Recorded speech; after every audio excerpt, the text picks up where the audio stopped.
மாண்புமிகு பேரவைத் தலைவர்களே, கொரோனா காலத்தில் அரசினுடைய நிதி நிலைமை எப்படி இருந்தது என்பதெல்லாம் நீங்கள் அறியாத ஒன்று ரகசியம் அல்ல.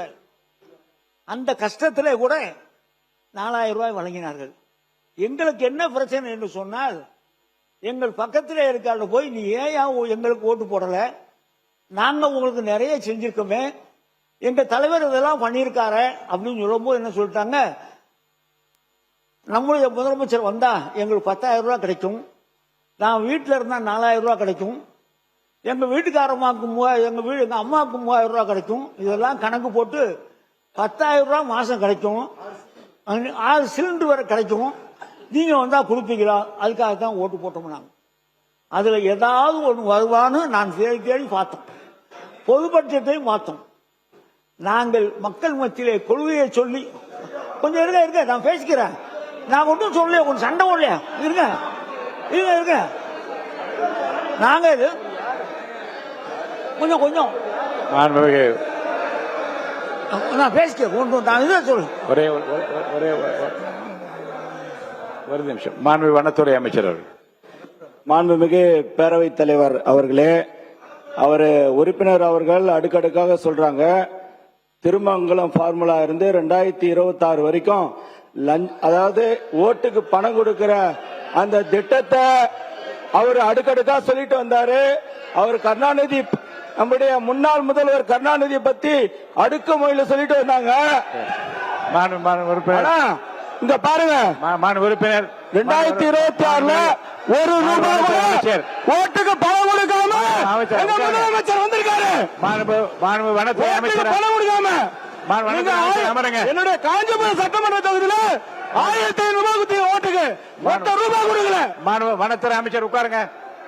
மாண்புமிகு முதலமைச்சர் அவர்கள் லஞ்சம் இல்லாமல் நல்லதே செய்து கொண்டிருக்கிறார். வனத்துறை அமைச்சர் உட்காருங்க. அவர் பேசிய அவர் குற்றச்சாட்டு சொல்லி அவைக்குள் நீக்கப்படுகிறது. உட்காருங்க, சொல்லியாச்சு. உட்காருங்க உட்காருங்க உட்காருங்க உட்காருங்க.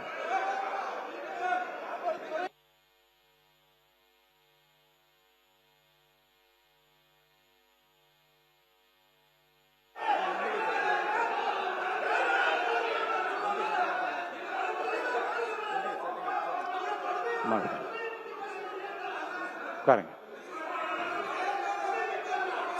உட்காருங்க. மாண்புமிகு அவை முன்னவர். மாண்புமிகு பேரவைத் தலைவர்களே, முன்னாள் முதலமைச்சரை பற்றி பேசி அவருடைய கருத்து அவை குறிப்பிலிருந்து நீக்கி விடுமாறு அன்போடு கேட்டுக் கொள்கிறேன்.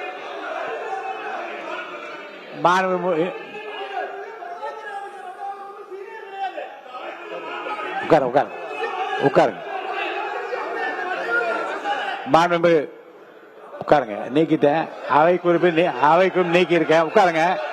மாண்புமிகு உறுப்பினர் பேசுங்க. இனிமே குறுக்கீடுகளுக்கு சம்பந்தப்பட்ட உட்காருங்க சொல்லிடுறேன். உட்காருங்க உட்காருங்க உட்காருங்க உட்காருங்க.